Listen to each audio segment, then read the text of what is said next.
Hello everyone. Today I'm going to show you how to fix Samsung account keeps stopping problem.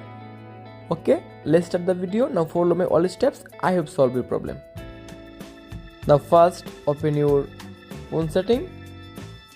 Scroll down.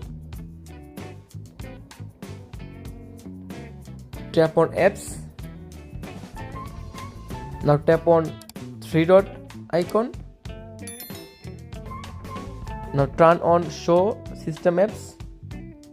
Tap on OK.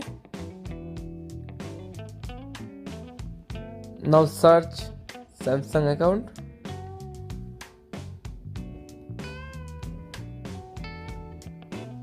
Tap on Samsung account.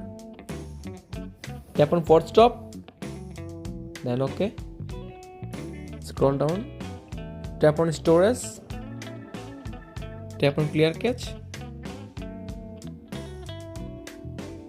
Now tap on permission and allow all permission.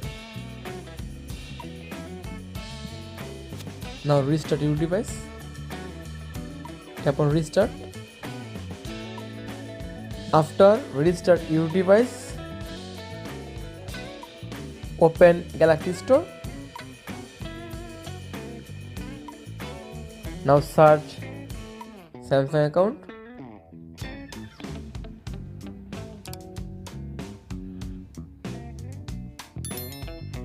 Finally, I hope solve your problem. Subscribe if you like the video. Thank you so much.